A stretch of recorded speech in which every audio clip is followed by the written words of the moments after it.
Matteo's breath caught as Giovanni stepped closer, his polished shoes clicking on the cobblestone street. The early morning light cast long shadows, and Verona's cathedral loomed behind them, its cross a silent witness. Sophia gripped Matteo's hand, her nails digging into his skin. "Stay away from him," she said, her voice trembling but defiant. Giovanni's smile didn't reach his eyes. "You must be the sister," he said, his tone smooth but laced with menace. "Marco's been keeping secrets from you, hasn't he?" "His name is Matteo," Sophia snapped, "and I know everything." Matteo's heart pounded. He wanted to pull Sophia away, to run, but Giovanni's presence was a cage. "Let's talk, Marco," Giovanni said, gesturing to the car. "Alone." "No," Matteo said, his voice steady despite the fear clawing at his chest. "I'm done." Giovanni's smile vanished. "You don't get to decide that." He stepped forward, but Sophia moved between them, her small frame fierce. "Leave him alone or I'll scream. The whole street will hear." For a moment, Giovanni hesitated, his eyes flicking to the quiet houses nearby. Then he laughed, low and cold. "You think you can walk away? You owe me, Marco. That watch, those clothes, your new life, I gave you that." "I don't want it any more," Matteo said, his voice breaking. "I'm not Marco." Giovanni's jaw tightened. "We'll see about that." He turned back to the car, but his parting words lingered like a threat. "This isn't over." As the car sped off, Sophia pulled Matteo toward home. "We need to tell Papa," she said. "Now." Matteo shook his head, panic rising. "He'll hate me, Sophia. He'll never understand." "He's our father," she said softly. "He loves you. We'll face this together." The Rossi house was quiet, the morning sun filtering through lace curtains. Father Antonio sat at the kitchen table, his Bible open, his face etched with worry. Maria, their mother, was kneading dough, her hands moving mechanically. When Matteo and Sophia entered, both parents looked up, sensing the weight in the air. "Matteo," Maria said, her voice sharp with concern. "Where have you been?" Matteo's throat tightened. Sophia squeezed his hand, urging him forward. "Papa, Mama," he began, his voice barely above a whisper. "I've been lying to you." The words poured out, halting at first, then unstoppable. He told them about Luca, the club, the dancing, the money. He told them about Giovanni, the gifts, the VIP room. He told them about Marco, the stranger he'd become.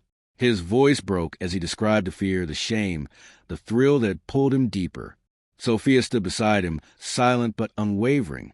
Maria's hand stilled, flour dusting the table.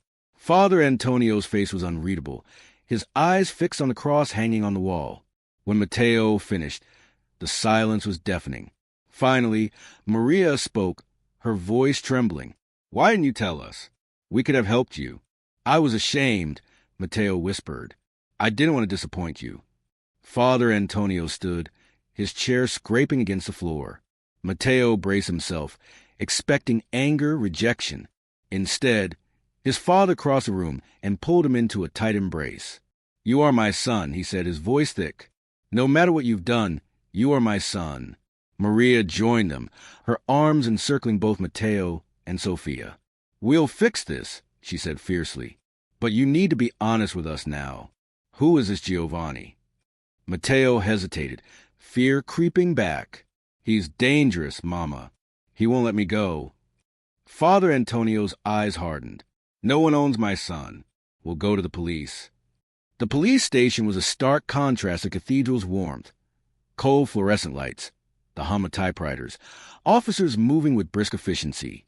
Matteo sat across from Inspector Bianchi, a stern woman with graying hair and sharp eyes. Father Antonio and Sophia flanked him, their presence a lifeline. Matteo recounted everything, his voice steady now. He described Giovanni's club, the VIP room, the threats. He handed over the gold watch, the designer shoes, every gift Giovanni had given him. "He said I owed him," Matteo said. "He said I belonged to him." Inspector Bianchi's expression softened. "You're not the first to get caught in his web," she said. "Giovanni Moretti has been on our radar for years. Extortion, trafficking, you name it. But we need evidence. Matteo's stomach twisted. What kind of evidence? Testimony, Bianchi said. If you're willing to speak against him, we can protect you, and we'll need to raid the club. Sophia gripped Matteo's hand. You can do this, she whispered. Matteo nodded, though fear gnawed at him. I'll do it. The plan was simple but dangerous. Matteo would return to the club one last time, wearing a wire to capture Giovanni's words. The police would be nearby, ready to intervene. Father Antonio objected, his voice rising. He's just a boy. He's a witness, Bianchi said firmly, and he's brave.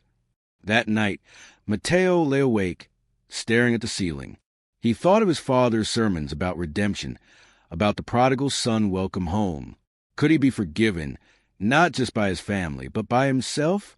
The club was the same as always. Pulsing music, flashing lights, the air thick with desire. But Matteo felt different. The wire taped to his chest was a constant reminder of the stakes. Luca spotted him first, his grin faltering. You okay, Marco? He asked. Matteo forced a smile. Yeah, just here to work.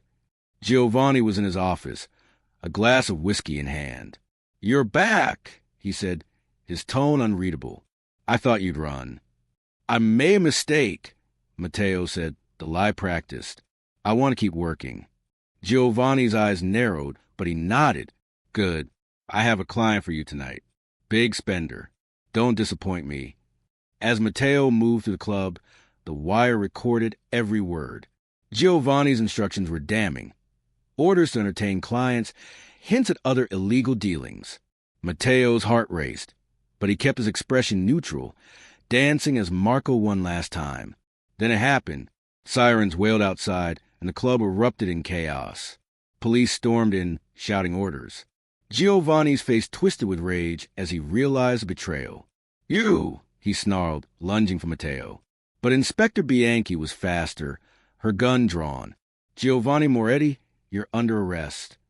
Matteo stood frozen as Giovanni was cuffed and dragged away. Luca stared at him, betrayal in his eyes. But Matteo couldn't meet his gaze. The club, once his escape, was now a crime scene. The weeks that followed were a blur. Matteo's testimony, combined with the wire recordings, was enough to charge Giovanni with multiple crimes. The club was shut down, its secrets exposed. Verona buzzed with a scandal, but Matteo stayed out of the spotlight, shielded by his family. At home, life slowly returned to normal. Matteo resumed his duties at the cathedral. Though his heart wasn't in it at first, the congregation whispered, some with judgment, others with pity. But Father Antonio stood by him, preaching sermons about forgiveness and grace. We all fall, he said one Sunday, his eyes on Matteo. But God lifts us up. Matteo began volunteering at a youth center, working with teens who, like him, felt trapped by their circumstances. He shared his story, not the details, but the truth of his choices and their cost. You don't have to be perfect, he told them. You just have to keep trying. One evening, Paolo found him at the center. I'm proud of you, he said, clapping Matteo on the shoulder. You face it all. Matteo smiled, a real smile this time. I had to. I couldn't keep running. Sophia, too, became his anchor. She enrolled in law school, inspired by Inspector Bianchi, determined to fight for others like Matteo. You're stronger than you know, she told him one night, as they sat on the cathedral steps. You came back. Matteo looked at the cross above, its silhouette stark against the sunset. I didn't think I could, he admitted, but I'm here. Months later, Matteo stood in the cathedral, leading the choir as he once had. His voice was different now, stronger, more grounded. The congregation sang with him, their voices a chorus of hope. Father Antonio watched from the pews, his eyes shining with pride, not for perfect son, but for the one who'd fought to return. After the service, Maria pulled Matteo aside. I kept this for you, she said, handing him a small box. Inside was his old rosary, the one he'd stopped wearing months ago. It's not about being perfect, she said. It's about faith. Matteo slipped the rosary into his pocket, its weight comforting. He wasn't the same boy who'd stood at the altar a year ago. He'd seen the darkness, felt its pull, but he'd chosen the light. Marco was gone, but Matteo was whole.